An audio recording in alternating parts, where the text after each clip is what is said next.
नमस्कार बंधुगण। आज हूँ 9 तारीख जुलाई मास 2025 मसीहा बुधवार दिन। आज आम जानिबा 12टी राशिफल विषय। एमिति प्रत्येक दिन 12टी राशि राशिफल जानिबा पाई चैनल को सब्सक्राइब निश्चित भाव कर दियंतु बंधुगण। एबे जानिनबा मेष राशि।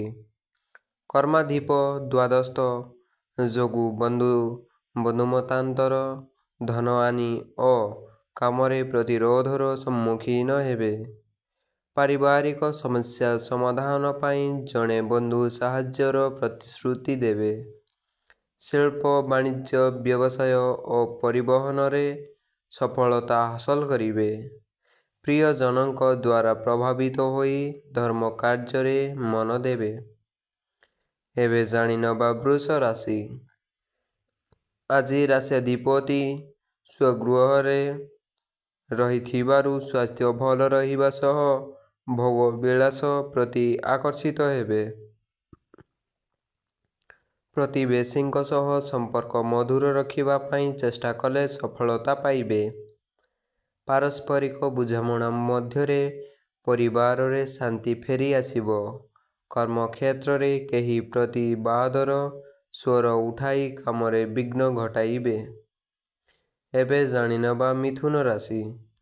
मुख भावरे बुध आपणक मनर भाव और भाषा को कठोर करी समस्या सृष्टि करि पारंती। परिवारर आवश्यकता पूरण सकाशे करज करी काम चलाइबाकु बाध्य हेबे। बंधुक प्रेरणा और प्रोत्साहन रे मौली जाइथिबा आशा कहली उठिबो। कर्मक्षेत्र रे विवादीय कथारे मध्यस्थता करी अपमानित होई पारंती। एबे जानिनबा कर्कट राशि। आज चंद्र षष्ठ भाव रे रहिथिबारु कौनसी बंधुଙ୍କ द्वारा अनुप्रेरित होई दूरस्थान को यात्रा करि पारंती। कर्मक्षेत्र रे उपरिस्थक द्वारा प्रशंसा और प्रोत्साहन पाई मनोबल वृद्धि पाइबो। शिल्प व्यवसाय क्षेत्र रे समस्या दूर हेबो। आज ही शेष करने भावुथिबा कामटी को शेष करि पारिबे नाही। एबे जानिनबा सिंह राशि। राष्ट्राधिप लाभ भाव रे अवस्थान करिथिबारु प्रत्येक क्षेत्र रे शीर्ष स्थान रे रही पारंती। किंतु भूल बुझामणा जोगु बंधु मानंकु संदेह चक्षुरे देखि पारंती। आज दिनटी बंधु मिलन मूल्यवान जिनिस क्रय भ्रमण राजनीति प्रशासन पाई भल अत्यावश्यक कार्य सकाशे धार करज करने पड़ी पारे। एबे जानिनबा कन्या राशि। एकादशाधिप चंद्र केंद्र स्थान रे थिबारु आपणक आशा और अभिलाष पूर्ण होइजिबो। कर्मक्षेत्र रे पदाधिकारी निकटरु उत्साह और प्रेरणा पाई सुसाध्य कार्य साधन करिवे। किंतु बंधुगण रे संयमता रक्षा न कले विवादग्रस्त होई पारंती। साहित्य संगीत क्रीड़ा प्रतियोगिता क्षेत्र रे सफलता मिले पारे। एबे जानिनबा तुला राशि। भाग्यदीप कर्मस्थान रे अवस्थान करिथिबारु आपणक चेष्टा निष्फल हेबो नाही।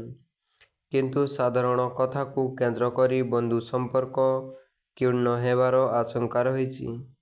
बंधु तथा परिजनक सह देव दर्शन सांग को भ्रमण सुजोग जुटी पारे। आजिर यात्रा प्रशासन कला साहित्य संगीत साधनादि मंद हेबनी। एबे जानिनबा बिछा राशि। मुख भाव रे चंद्र रहिथिबारु आपणक कोमल व्यवहार लोकप्रियता वृद्धि करिबो। यात्रा वाणिज्य और कार्य साधन दिगरे प्रतिबंधक रहिबो नाही। समस्या लगी रही मध्य आनुषंगिक साहाय्य सहयोग लाभ करी सफलता प्राप्त हेबे। सतर्कता रक्षा न कले विजातीय व्यक्ति द्वारा अपमानित होई पारंती। एबे जानिनबा धनु राशि। ଅଷ୍ଟମାଧିପତି ରାଶିରେ ଥିବାରୁ କୌଣସି ସମସ୍ୟା ସମାଧାନ ସକାଶେ ବ୍ୟସ୍ତତା ଅନୁଭବ କରିପାରନ୍ତି। ବନ୍ଧୁଙ୍କ ନିମନ୍ତ୍ରଣ କ୍ରମେ ଆକସ୍ମିକ ଭାବରେ ଆମୋଦ ପ୍ରମୋଦର ମଉକା ଜୁଟିବ। ପଡ଼ୋଶୀଙ୍କ ସାହାଯ୍ୟ ହେତୁ ପାରିବାରିକ ସମସ୍ୟାର ସମାଧାନ ଘଟିବ। କର୍ମକ୍ଷେତ୍ରରେ ଆଳସ୍ୟ ଓ ଅବହେଳାରୁ କୈଫିୟତ୍ ଦେବାକୁ ପଡ଼ିପାରେ। ଏବେ ଜାଣିନେବା ମକର ରାଶି। ଦୁର୍ବଳ ଚତୁର୍ଥତାଧିପଙ୍କ ସହିତ କେତୁ ଯୁକ୍ତ ଯୋଗୁଁ ଉଦ୍ଦେଶ୍ୟ ପୂରଣ କଷ୍ଟସାଧ୍ୟ ହୋଇପାରେ। ଇଚ୍ଛା କଲେ ମଧ୍ୟ କୌଣସି ମନସ୍ଥ ଜିନିଷ କିଣି ନପାରି ପସ୍ତାଇବେ। ଆଜିର ଯାତ୍ରା, ବ୍ୟବସାୟ, ପାରିବାରିକ ସ୍ଥିତି ଓ ବନ୍ଧୁ ସମ୍ପର୍କ ଉତ୍ତମ ରହିବ। ସାମୂହିକ ଆଲୋଚନା, ଧାର୍ମିକ ସଂଗଠନ ଏବଂ ଆନୁଷ୍ଠାନିକ କ୍ଷେତ୍ରରେ ସମସ୍ୟା ଦୂର ହେବ। ଏବେ ଜାଣିନେବା କୁମ୍ଭ ରାଶି।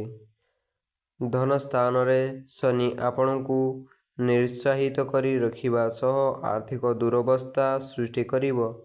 ବ୍ୟବସାୟକୁ ଆଗକୁ ବଢ଼ାଇବା ପାଇଁ କୌଣସି ରିସ୍କ ପଦକ୍ଷେପ ଗ୍ରହଣ କରିବେ। ପରିବାରରେ ଭୁଲ ବୁଝାମଣା ହେତୁ ସ୍ତ୍ରୀଙ୍କ ତରଫରୁ ସମସ୍ୟା ଆସିପାରେ। ପ୍ରିୟଜନମାନଙ୍କ ସହିତ ଆଜିର ପ୍ରାତଃ ଭ୍ରମଣ ବେଶ୍ ଆନନ୍ଦଦାୟକ ହେବ। ଏବେ ଜାଣିନେବା ଶେଷ ରାଶି ମୀନ ରାଶି। ଶୁଭ ଚନ୍ଦ୍ର ପ୍ରଭାବରେ ବନ୍ଧୁଙ୍କ ସହ ଭ୍ରମଣ ସାଙ୍ଗକୁ ଆକର୍ଷଣୀୟ ଜିନିଷ ପ୍ରାପ୍ତିର ଯୋଗ ରହିଛି। କର୍ମକ୍ଷେତ୍ରରେ ବାରମ୍ବାର ସଫଳତା ହେବାରୁ ଅନ୍ୟମାନଙ୍କୁ ସନ୍ଦେହ ଚକ୍ଷୁରେ ଦେଖିପାରନ୍ତି। ସନ୍ତାନଙ୍କ କୃତି ଓ କୃତିତ୍ୱ ଜନିତ ଗୌରବାନ୍ୱିତ ମନେ କରିବେ। ସାହିତ୍ୟ, କ୍ରୀଡ଼ା, ସାଂସ୍କୃତିକ କାର୍ଯ୍ୟକ୍ରମରେ ସମସ୍ୟା ସମାଧାନ ହୋଇଯିବ।